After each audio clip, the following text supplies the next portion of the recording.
Okay, so this is, what is it, Monday, March 31st. Notes for today. And it looks like there's going to be a bunch of equations, but there's really only one equation. Distance equals rate times time. I hope you know that one from middle school or ninth grade or somewhere you've seen distance equals rate times time. Let's back up to units on that just to make sure we maybe understand it. So let's do rate times time, and let's think about units. So you guys are relatively new drivers. What is the most common rate unit you use in your car? Miles per hour, right? Go to Europe, you could use kilometers per hour. Your car probably has a kilometers per hour gauge on it, but you want miles per hour because that's what we're used to thinking. And if we drive for some amount of hours, well, you multiply miles per hour times hour, the hours cancel, and we get miles, which is a distance.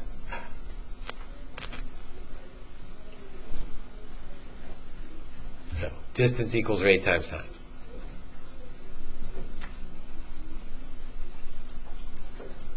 I hesitate to even show this, but I know it's popular among middle school.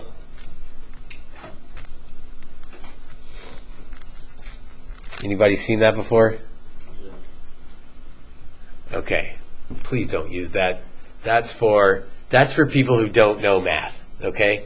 For people who don't understand how to solve a problem or how to solve an equation, this is the shortcut. But it's a shortcut that really doesn't foster any understanding of math. So if you are terrible at math and you don't understand how to solve for R or T, well then I guess go ahead and use it, but just realize you're admitting that you are lacking understanding. You are using a shortcut rather than an understanding. I don't know how else to say it. It sounds mean, but for those that don't know, if you want to solve for R, you cover up the R and you get D over T. If you want to solve for T, you cover up the T and you get D over R. If you want to solve for D, you cover up the D and you get R times T. It's like, oh, isn't that cute? But there's no math in that. That's all a shortcut.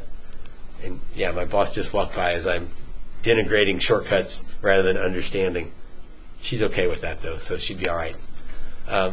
So again, if you're in level algebra 1, your second time through, and you're a junior in high school, and you're just okay, fine, use the little triangle. I get it.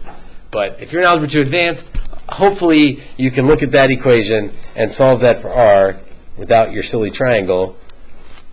R is going to be D over T.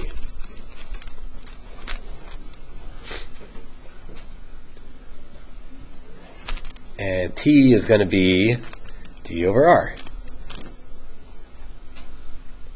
Now, we're going to end up with like 6 equations written on this page, but this is why it's important that if you know math, if you understand math, you only need one equation. You don't need all 6 of these things that we're about to write down. The only thing you need to know for this unit, or at least for today anyway, is distance equals rate times time.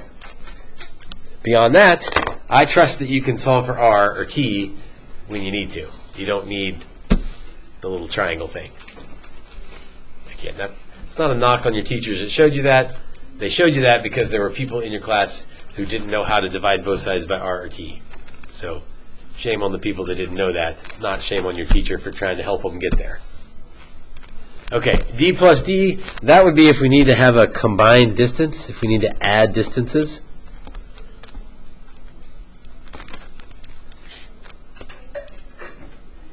But since D equals R times T, we could sort of rewrite this as R1 T1 plus R2 D2. R2 D2. I did that earlier. It's R2 T2. Not a Star Wars character. R2 T2.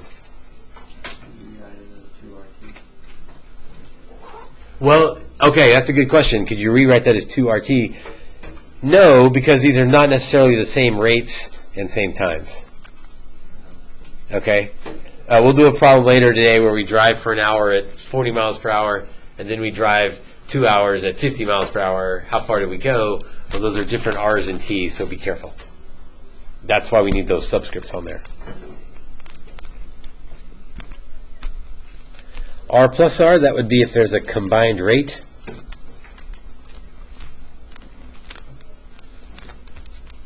This is a popular type of problem where if Mr. Wolf can do the job in 6 hours and Ms. Houston can do the job in 5 hours, how long does it take them if they work together? Well, if they work together, there's a combined rate, D1 over T1 plus D2 over T2.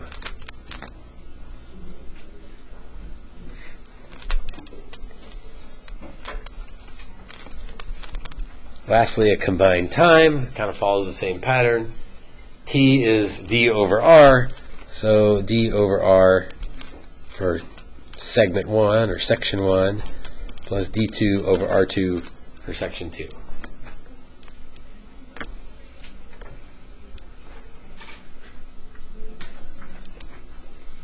And honestly, I really don't like writing anything except D equals RT. If you can do D equals RT, you can figure out the rest. Okay? There's different shortcut problems for different types of problems, but then you got to memorize all the shortcut formulas, and I don't want to do that. I want to work with one formula, understand it well, and then I can work all of the problems. Are we going to get a calculator for the equations that have longer time? Yes, you will get a calculator on this lesson and for this unit. And we'll see why as soon as we work this problem. All right, the speed of the wind is 20 miles per hour. If it takes a plane 7 hours to fly 2,368 miles round trip, so we're going there and back, determine the plane's speed in still air. So for part of the trip, we're fighting the wind, and part of the trip where the wind is helping us. So I'm always going to start these problems with distance equals rate times time. Should we always assume that the speed of the wind is against us rather than for us or to the side? Okay, that's fair. Like, how do I? If it's a crosswind, it doesn't matter either way. But we're going to assume that we're flying into the wind part of the time and against the wind the other time. If that's, yeah, we're going to have to assume that to make that work. There's 2 segments to this trip, so I'm gonna write 2 separate D equals RT and see what I learn. And so we'll frequently have to write D equals RT 2 or even 3 times for these problems, but it's still better than trying to memorize all the different combination of things. So let's see, for trip 1, on the way there, round trip is 2368, so part 1 of that trip is 1184. And I guess part 2 of the trip is 1184 as well, right? We're not, it's round trip. We're coming back as far as we went.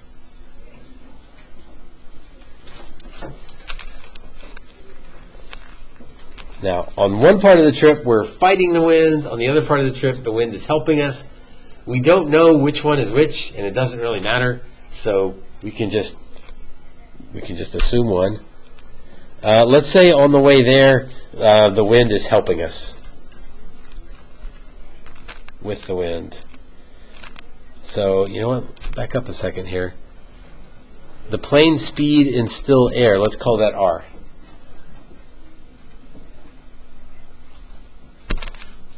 But with the wind, his speed isn't R. With the wind helping him, his speed, what's his speed? How could I express R plus 20? He gets a 20 mile per hour help from the wind. As opposed to on the way back, he's flying into the wind, so it's going to slow him down by 20 miles an hour.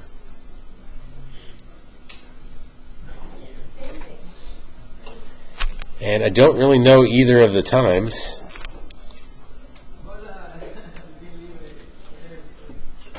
Although I know the total time. So I know that T1 plus T2 makes 7 hours. So What's an expression I could use for T1?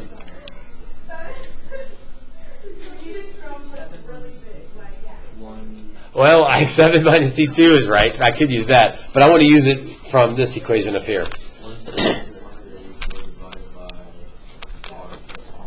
Yeah, 1184 divided by R plus 20. Giant, your answer was right, but that wouldn't help me down here. T2, same type thing, 1184 over R minus 20.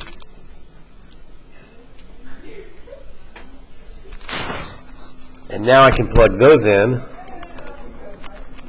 1184 over R plus 20. That's the time of the first trip. Plus 1184 over R minus 20, time of the second trip. And the total time is 7. So 2 different distance equals rate times time, and then a combined time to make 7 hours. Now this problem is like the ones we did on Friday. So we're done with the setup. Now we're down to the solving. So what should I multiply by to make this thing work? Or to get rid of the fractions?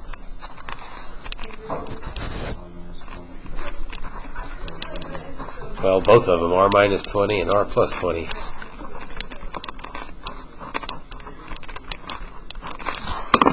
So as always, this is the step that looks terrible, but then things will cancel and we'll be able to figure it out.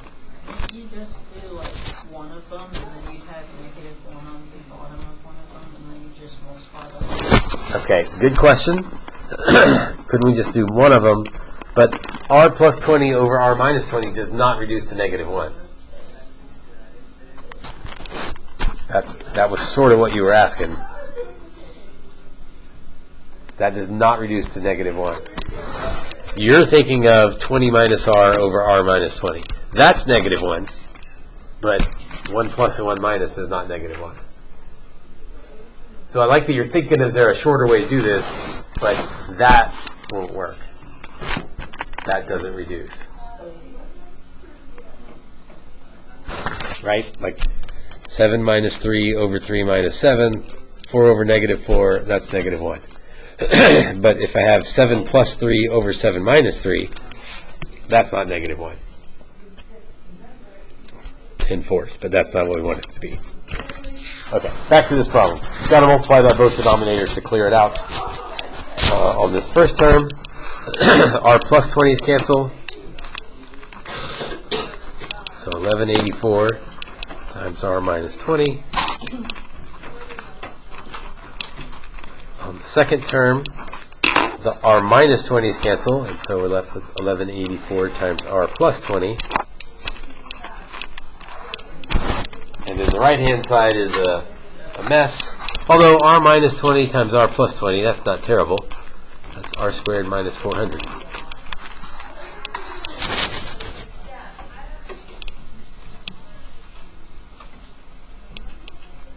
Alright, so it's a quadratic. Hopefully it factors. But let's distribute everybody, get everybody on one side, and then we'll see what we do from there. So 1184R. Now, do you see a shortcut here that maybe could save me a little bit of time in writing, Jacob? Those 20s are going to cancel no matter what. Right. I don't know what 1184 times 20 is, but I do know that one negative and one positive will cancel each other out. So you got a calculator. If you multiply it all out, fine. But it's sure easier if you realize that they're going to cancel each other out, so I don't need to take the time to multiply that stuff out.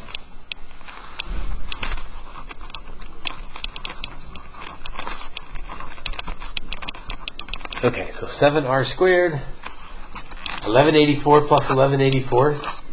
I know that because that was half of 2368. So minus 2368R minus 2800. Okay, that looks terrible, but let's check the 7. Like 7 definitely factors out of 7. It definitely factors out of 2800. It would sure be nice if 2368 was divisible by 7, no, it's not. Jeremy? So 2 ways to do this now. With a calculator, you could put it in the graph and search for the zeros.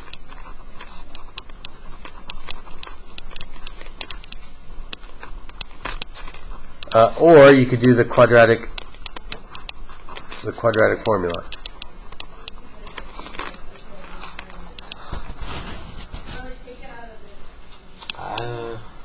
If you do the graph, you got to be careful about windows and knowing what you're looking for. So I think I'm going to do the quadratic formula, although if you do the graph, that's fine. You can only use the graph if it gets to that part. You can't use it anyway. I mean, you could have used it earlier. Like, it would have been probably harder to use it up here or up here. But you could have used it up here with a calculator. Would that be counted as right? Yeah, as long as you tell me, use the calculator and found the zeros that way. Yeah. I'm going to keep going this way because usually we're going to multiply it out, and a lot of times it'll factor. This time it won't, so I've got to do x equals negative b plus or minus the square root b squared minus 4ac all over 2a. So that's a mess, but I have a calculator, so don't mind messes with calculators. The plus or minus thing could mess you up, so I'm gonna put everything except put all of this in the calculator first. Square root 2368 squared plus 4 times 7 times 2800. Now, you might say that's not exactly what's under the radical, and I would say it's not, but I saved myself some time. I know if I square a negative, it becomes a positive, so I don't have to worry about it. And I know that 2 negatives make a positive. So 2368 plus or minus this thing all over 14.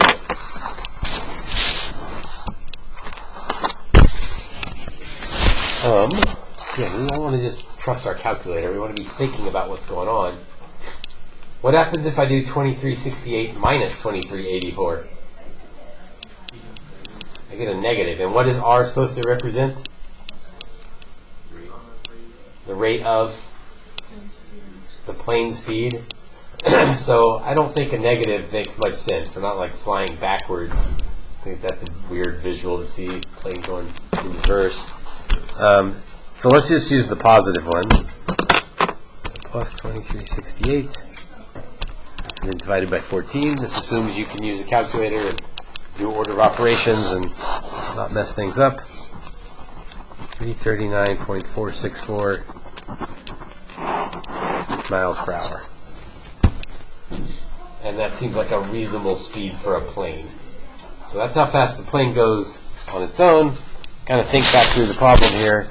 So with the wind, it's going 20 miles per hour faster than that. Against the wind, 20 miles per hour slower than that.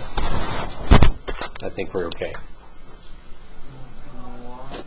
But if I plug in 3.5 for the T1 and T2, Because it doesn't take 3.5 to get there and 3.5 to get back. Right? Because one way you're fighting the wind and the other way the wind is helping you.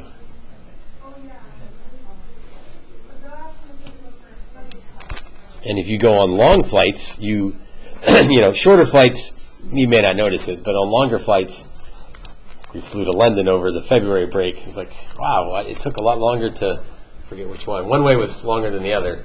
The jet stream and the wind, and so not 3.5 each way. Okay, so yeah, some of these are doozies of problems, but they all come back to distance equals rate times time. Let's try number 2.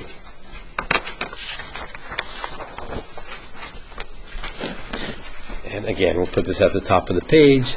Distance equals rate times time.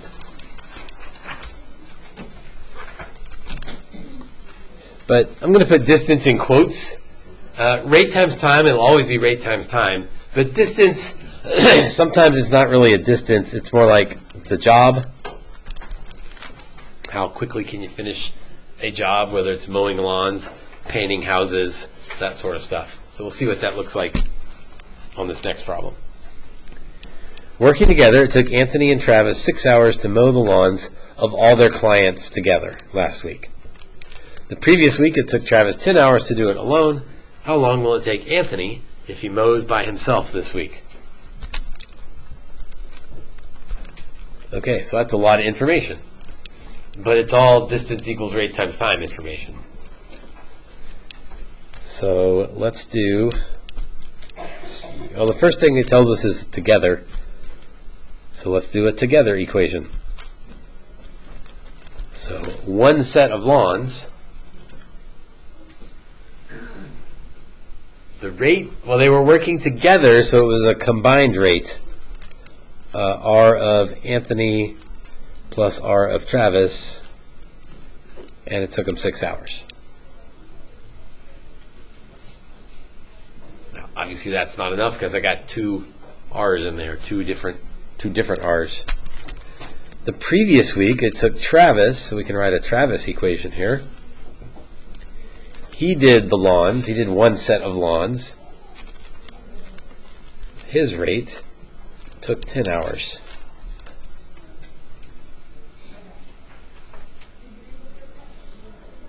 How long will it take Anthony if he mows by himself? I don't know that we need to write the Anthony equation, but R Anthony times time. We don't know Anthony's time. You know what? Maybe it is worth that because that helps us see what we're looking for. Looking for how long it takes Anthony. Okay, so looking at all of that information, which one of those equations is maybe the most helpful to start with? The together, the Travis, or the Anthony? What do you think?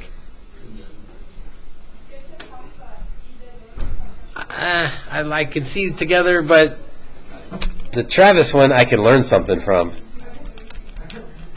So I know that Travis's rate is 1/10.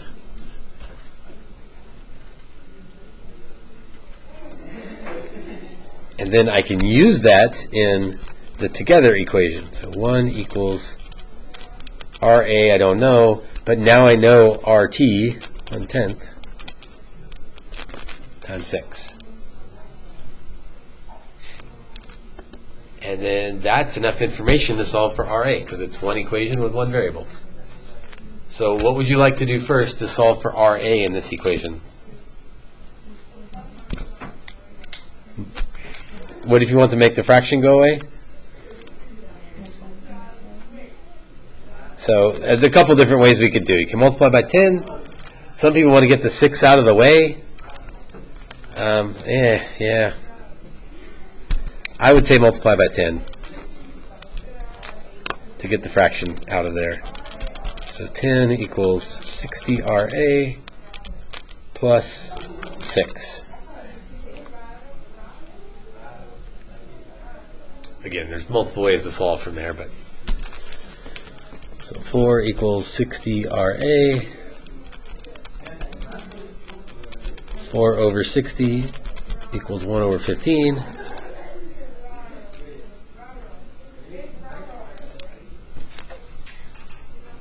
And that means if Anthony's rate is 1/15, how long is it going to take him to complete one job? 15 hours. So time for Anthony would be 15.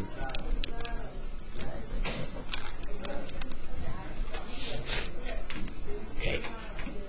The nice thing about word problems is that if you think about them, they will make sense. Okay, previous week it took Travis 10 hours to do it alone.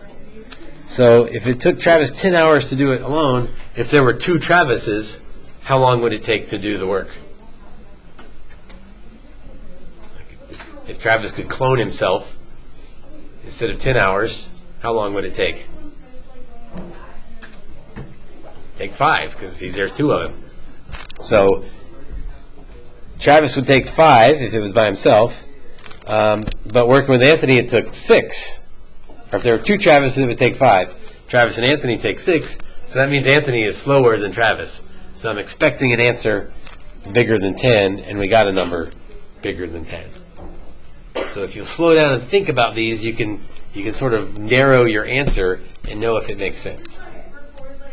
Sometimes you get answers that completely don't make sense, like if you get his rate is negative, or if you get his rate is 100 or something crazy. Like, keep your brain turned on, and you can catch your algebra mistakes.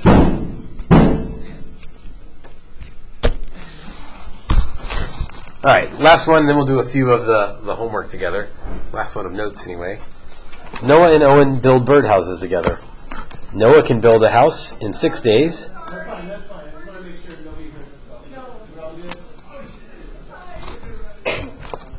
Noah can build a house in 6 days. Owen can build the same house in 5 days.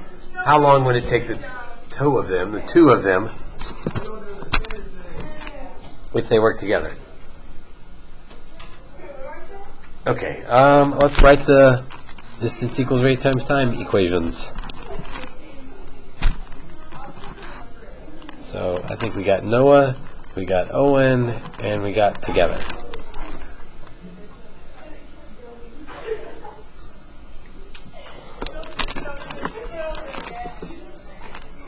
So we don't know Noah's rate. I mean, not directly anyway. It takes him 6 hours. So I guess we do know Noah's rate there, 1/6. For Owen, same job, don't know his rate, takes 5 hours. So yeah, let's go ahead and write those down. Noah's rate is 1/6. Owen's rate is 1/5.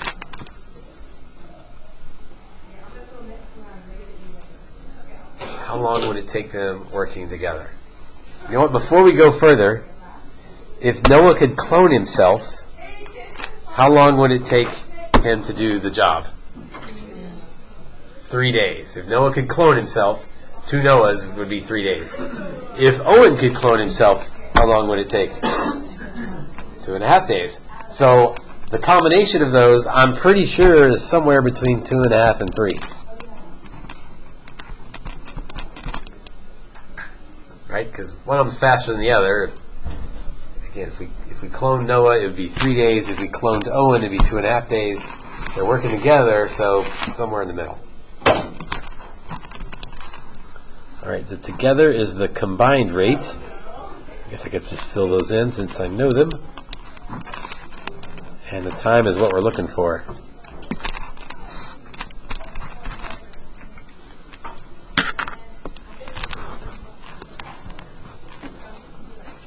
All right, what would you like to do first to get t by itself? Actually, it's not really getting t by itself. It's clearing the equation of fractions. What should we multiply by? It will clear a 6 and a 5.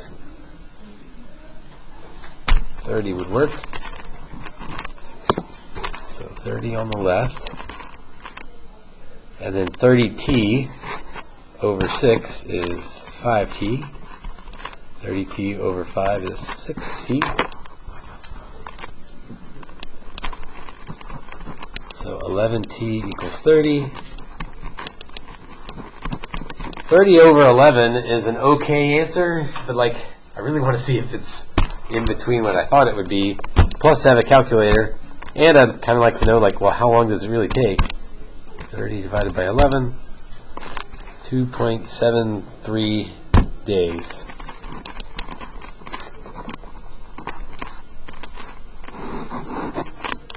Which is, what we thought, somewhere in between 2.5 and 3.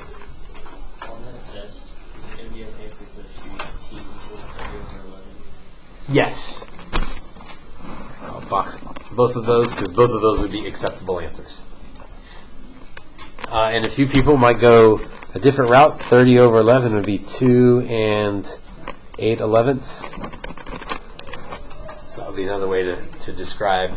And that also helps you see that that's between 2.5 and 3 days.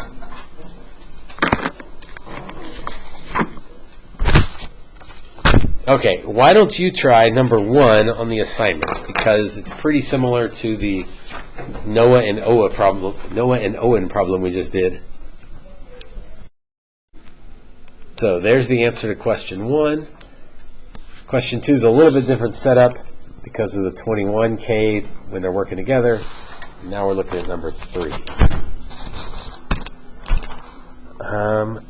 Okay, total time is 8/3. I'm thinking, well, I mess these up if I don't slow down and just write distance equals rate times time. So for part of the trip, well, we don't know the distance for part of the trip. So distance 1, she went 45 kilometers per hour. But we also don't know the time of that trip, of that part of the trip. For the second part, she went 60 kilometers per hour.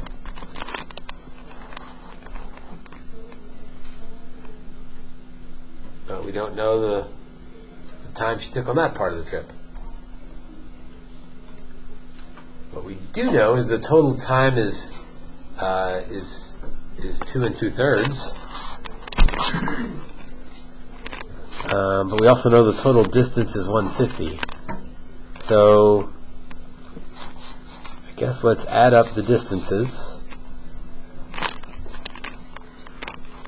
So 45 T1 plus 60 T2 equals 150. And we could add up the times. T1 plus T2 is supposed to be 8 and, no, not 8 2/3, just 8/3.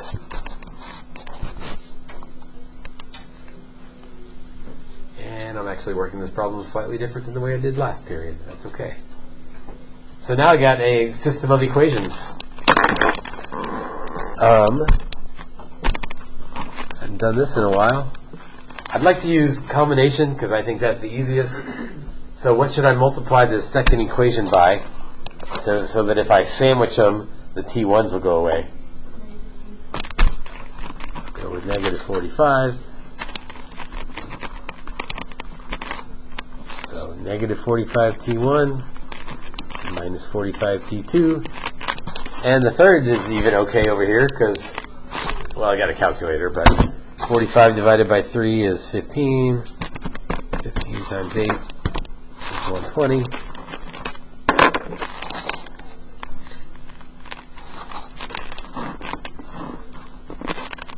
So if I add those together, 15 T2 equals 30. That's pretty easy. So T2 equals 2 hours.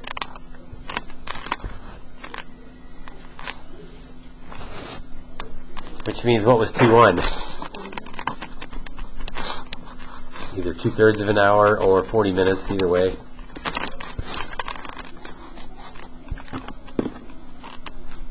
Have I answered the question yet? Yeah, how far did she travel at each speed?